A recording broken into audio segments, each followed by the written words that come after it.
Malaysia's oil and gas sector is a cornerstone of the country's economy. From fueling domestic industries to earning revenue from exports, oil has played an instrumental role in Malaysia's development story over the last few decades. To put this into perspective, let's pull up a graph on Malaysia's fuel exports as percentage of merchandise exports. Here, as you can see, Malaysia's fuel exports have continuously been a big part of Malaysia's total merchandise exports. In the latest year available for 2023, the contribution of fuel exports to the merchandise exports was over 17%. But what does this even mean, you ask? Well, here's another graph on Malaysia's merchandise exports. In the latest year for 2023, merchandise exports amounted to a massive $312 billion, which means that 17% of that exports, amounting to over $53 billion, came from fuel exports alone. But it is important to know that fuel exports are not limited to crude oil. Malaysia's fuel exports include refined petroleum products, natural gas, and other energy commodities that cater to global energy demands. Nevertheless, this still showcases just how substantial the entire sector is for Malaysia's economy. Some Malaysians, however, may not truly appreciate the economic impact of this industry to their country. This is one of the reasons for Malaysia's strong economic performances over many decades, and it may still not be enough to convince you on the importance of this sector to Malaysia. So, let's compare Malaysia to its regional neighbours, just to show people just how important the industry is.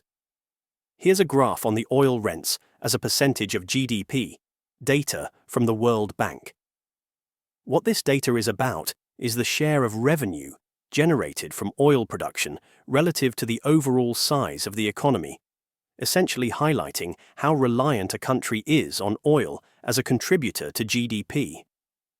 In this comparison, Malaysia consistently outperforms many of its Southeast Asian neighbours, such as the Philippines and Thailand, in terms of oil rents as a percentage of GDP.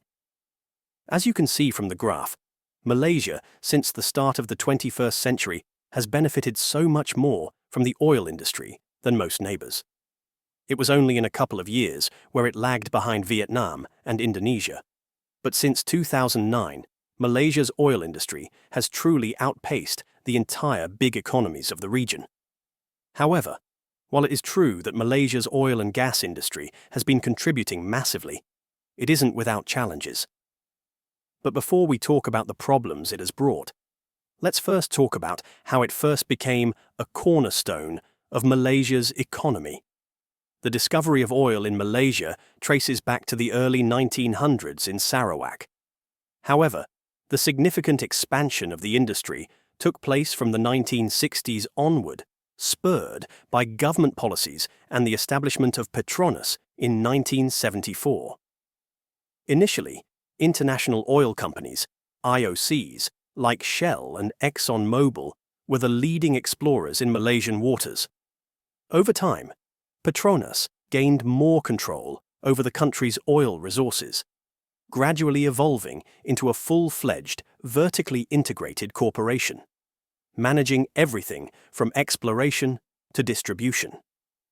By the 1980s and 1990s, oil revenues were making up a considerable portion of the Malaysian government's budget.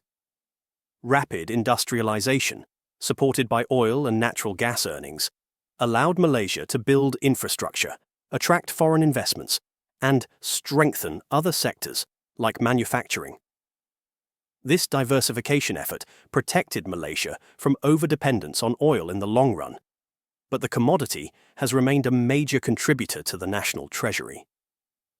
Today, Malaysia ranks as one of the key oil producers in Southeast Asia, second only to Indonesia in many estimates.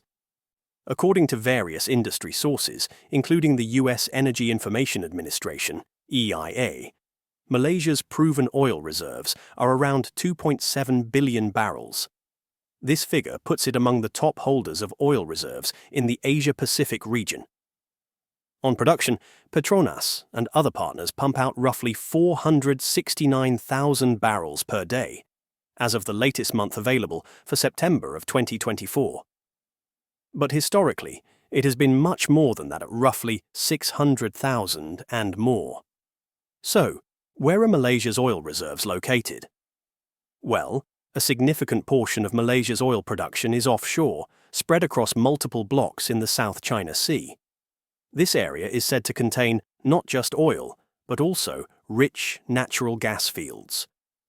According to some estimates, the South China Sea holds around 11 billion barrels of untapped proven or probable oil reserves and 190 trillion cubic feet of natural gas. However, these estimates are region-wide and not solely for Malaysia. Still, Malaysia's share in this broader maritime region is substantial, particularly off the coast of Sarawak and Sabah. The South China Sea 9-line claim of China, however, overlaps with several of Malaysia's offshore oil and gas fields, creating a significant geopolitical challenge. This may become one of Malaysia's biggest problems to its oil and gas sector in the future. There have even been reports where Chinese coast guards have been stated to put pressure and harass new Malaysian oil and gas projects in the South China Sea off Sarawak State on Borneo Island. Beyond the South China Sea issue, let's talk about the direct impact of Malaysia's oil and gas industry to the economy. The very first economic impact is largely seen in government revenues. But what are government revenues to begin with? Well, they are the funds collected by the government from various sources, such as taxes, royalties, and dividends. In Malaysia, the oil and gas industry contributes significantly to government revenues, primarily through petroleum income tax, PITA, royalties, and dividends, paid by Petronas, the National Oil Corporation. For decades, these have contributed substantial amounts of money that was used to fund infrastructure programs, education, healthcare, and other public services, enabling Malaysia's economic progress. Here's a graph on the breakdown of Malaysia's total oil and gas revenues, stretching all the way back to 1975 to 2020. As you can see, the oil and gas revenues contribution to the fiscal budget have rapidly increased from 400 million Malaysian ringgit to a massive 50.9 billion Malaysian ringgit. This isn't a small figure, it's substantial. You can also see the contribution of Petronas dividends, which in 2020 contributed 25 billion ringgit, the most compared against the other revenue components. Here's another graph on Malaysia's total oil and gas revenues compared to Malaysia's total government revenues. As you can see, the total oil and gas revenue is substantial, contributing at least more than 20%. But this is where it becomes problematic. It is the fact that it's not a sustainable form of government revenues. You can see that in 2010, the contribution was over 34.7%, with revenues amounting to 55 billion ringgit. But it fell to just 22.4% by 2020, with revenues amounting to 50.9 billion ringgit. The reason why it fluctuates like this is because of the volatility in global oil prices and production levels. Oil prices are subject to a range of factors beyond Malaysia's control, such as geopolitical tensions, shifts in global demand, and the emergence of renewable energy alternatives. This dependency on such an unpredictable revenue source creates challenges for Malaysia's fiscal stability, especially during periods of low oil prices. For example, during the oil price crash of 2014 to 2016, Malaysia experienced a sharp decline in revenue, which put pressure on the government's ability to fund key programs and infrastructure projects. The government was forced to introduce measures such as the Goods and Services Tax, GST, in 2015 to diversify its revenue sources and reduce reliance on oil and gas. While such initiatives helped cushion the fiscal impact, they also highlighted the urgent need for economic diversification. To put this into perspective, Here's a graph on Petronas net profit and dividend payments. As you can see, from 2014 to 2016, when the oil price crashed, Petronas saw a decline in net profit, particularly from 2014 to 2015, where net profit was halved. While dividend payment was still high, it was lowered in 2016 and 2017. But what's more surprising about this dividend payment is the fact that Petronas has been giving a substantial amount of its money to dividend payments, while only a little is left to its bank. This has brought many people to challenge the status quo, calling for caps on Petronas's dividends as it may have been too much.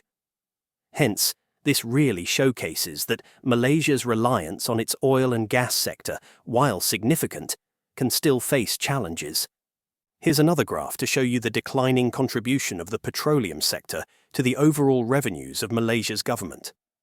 You can see a huge shift from 2009 to the latest year available for 2023, with years of estimates for 2024 and 2025.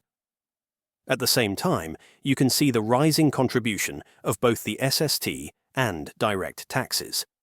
Nevertheless, the impact that petroleum brings are still very much significant.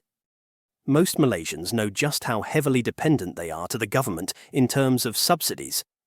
Malaysia's government has long been a provider of big subsidies, especially in the fuel prices. Here's a graph of various fuels in Malaysia, ranging from RON 95 to diesel fuel. As you can see, Malaysia's fuel prices have been consistent. This isn't seen in other economies, but in Malaysia, it is prevalent. And one of the reasons for this consistent fuel price is no other than their revenues from petroleum. Revenues that aren't also seen in other major Southeast Asian economies. So, just how important is Malaysia's oil and gas sector?